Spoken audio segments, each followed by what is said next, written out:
Assalamualaikum, saya perkenalkan, saya Vita Sari dari Universitas Terbuka, jurusan S1 Ilmu Perpustakaan. Di sini saya ingin mempresentasikan mata kuliah media teknologi. Saya ingin menjelaskan tentang fungsi perpustakaan. Fungsi perpustakaan menurut Undang-Undang Nomor 43 Tahun 2007, perpustakaan itu adalah institusi pengelola koleksi karya tulis, karya cetak, dan karya rekam yang secara profesional dengan sistem yang baku untuk memenuhi kebutuhan pendidikan, penelitian, pelestarian, informasi, dan rekreasi para pemustaka. Hmm, Menurut Sulistyo Basuki sendiri, perpustakaan itu sebuah instansi secara profesional dengan menggunakan sistem baku untuk mengayomi keperluan dalam hal pendidikan, penelitian, informasi, dan rekreasi untuk pemustaka. Fungsi dan peran perpustakaan sendiri itu menurut Undang-Undang Nomor 43 sebagai wahana pendidikan, penelitian, pelestarian, informasi, dan rekreasi untuk meningkatkan kecerdasan dan keberdayaan bangsa. Perpustakaan sendiri itu berperan sebagai sarana untuk menjalin dan mengembangkan komunikasi antara sesama pemakai dan antara penyelenggara perpustakaan dengan masyarakat yang dilayani. Perkembangan perpustakaan di era digital sekarang ini memiliki pergeseran gaya hidup pemustaka di era digital dipengaruhi oleh adanya perkembangan teknologi. Generasi pemustaka digital menginginkan layanan perpustakaan yang serba cepat, akurat, serta interaktif. Perpustakaan sebagai salah satu lembaga penyedia jasa informasi diharapkan untuk lebih proaktif. Literasi digital merupakan kemampuan krusial yang harus dimiliki seorang di zaman smartphone yang canggih sekarang ini. Tantangan dan peluang perpustakaan digital. Berdasarkan temuan, terdapat permasalahan dan tantangan di bidang tenaga kerja manusia, hak cipta dan masalah hukum, keamanan dan perlindungan informasi, kebingungan dalam pengorganisasian sumber daya digital, dan kurangnya anggaran, kesulitan dalam mengakses perangkat lunak perpustakaan digital. Sedangkan ada 8 peluang yang dapat dimanfaatkan perpustakaan digital, yaitu pertama, integrasi pengetahuan, di mana perpustakaan sebagai media integrasi, pengetahuan dan kolaborasi antara ilmuwan multidisiplin. Kedua, visualisasi data. Ketiga, perpustakaan itu mendokumentasikan dan mengemas format multimedia untuk membangun repositori pengetahuan nasional. Keempat, teknologi sematik untuk memudahkan pencarian cerdas pada berbagai sumber pengetahuan bagi masyarakat. Kelima, Big Data. Big Data meningkatkan kualitas layanan publik dengan memanfaatkan teknologi. Keenam, perpustakaan juga menyesuaikan perkembangan demografi dan perubahan perilaku dalam akses penggunaan pengetahuan. Ketujuh, digitalisasi pengetahuan. Dan yang terakhir, optimalisasi ruang virtual dapat meningkatkan penggunaan ruang virtual untuk berbagai dan distribusi informasi dan pengetahuan serupa dengan ruang fisik layanan perpustakaan.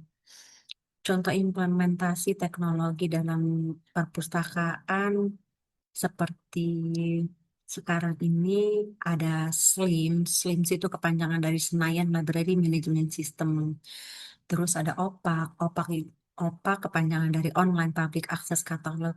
Dengan kedua sistem otomasi perpustakaan ini kita dapat mengakses pengelolaan koleksi, sirkulasi, peminjaman, pencarian informasi secara online. Dengan dua otomasi perpustakaan ini dapat meningkatkan efisiensi dan kemudahan bagi pustaka untuk mencari informasi yang mereka cari.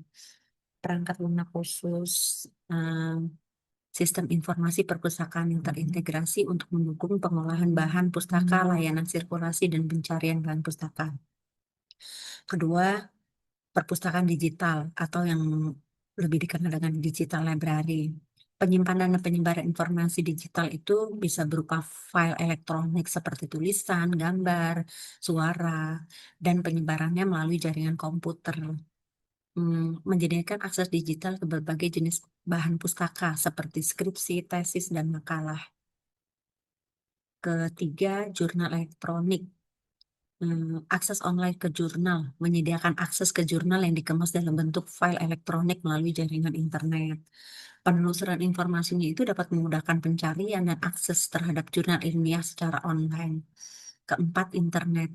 Akses ke berbagai sumber informasi memungkinkan pemustakaan mengakses berbagai database, akses jurnal, dan sumber daya informasi lainnya secara online. Kelima, layanan sirkulasi. Penggunaan sistem sirkulasi online itu menggunakan perangkat lunak untuk memproses peminjaman, perpanjangan, dan pengembalian buku. Dengan penerapan layanan sirkulasi online ini dapat mempercepat proses dan mengurangi kesalahan. Keenam, layanan ruang baca. Layanan ruang baca diharapkan memberikan kenyamanan dan keamanan, fasilitas yang nyaman dan aman untuk pemustaka. Jadi pemustaka itu bisa berlama-lama untuk baca buku di perpustakaan, udah kayak seperti di mall gitu, seperti seperti di mall. Jadi mereka agak berlama-lama di perpustakaan. Hmm, Seperti penerapan teknologi untuk meningkatkan pengalaman penggunaan RFID untuk memantau koleksi dan perpustakaan. Ketujuh, layanan referensi. Di sini layanan referensi itu memberikan bantuan dan pencarian informasi, seperti memberikan bimbingan dan bantuan kepada pemustaka dalam menemukan informasi yang mereka butuhkan. Penggunaan teknologinya untuk efisiensi, menggunakan database online dan sumber daya digital untuk mendukung layanan referensi. Kedelapan, layanan penelusuran informasi melalui internet, membantu pemustaka menemukan informasi yang dibutuhkan melalui pencarian di internet. Penggunaan teknologi untuk efisiensi, menggunakan sistem pencarian online dan database digital untuk mendukung penelusuran. Kesembilan, layanan e-library. Penyediaan koleksi elektronik menyediakan koleksi buku, jurnal, sumber daya digital lainnya secara online. Akses jarak jauh memungkinkan pemustaka mengakses koleksi e-library dari lokasi mana saja. Kesepuluh, layanan akses internet memberikan akses internet gratis atau berbayar kepada pemustaka. Akses ke berbagai sumber informasi memungkinkan pemustaka mengakses berbagai sumber informasi yang ada di internet. Eh, Kita udah ada di kesimpulan dan saran ya, menurut Undang-Undang Nomor 43 Tahun 2007, Pasal 3. Perpustakaan di era digital sekarang ini bertransformasi menjadi pusat penting untuk akses informasi secara digital, kurasi konten, dan pendidikan literasi. Walaupun menghadapi tantangan seperti kesenjangan digital dan keamanan informasi, perkembangan teknologi juga berpeluang membuka peluang inovasi, kerjasama yang lebih luas, dan layanan yang lebih inklusif. Dengan memanfaatkan teknologi perpustakaan, dapat terus berperan vital dan membangun masyarakat yang berpengetahuan dan terhubung secara global. Demikianlah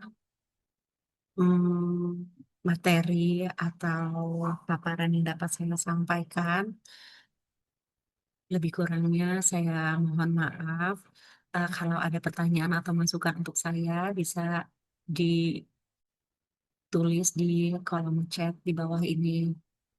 Demikianlah. Assalamualaikum warahmatullahi wabarakatuh.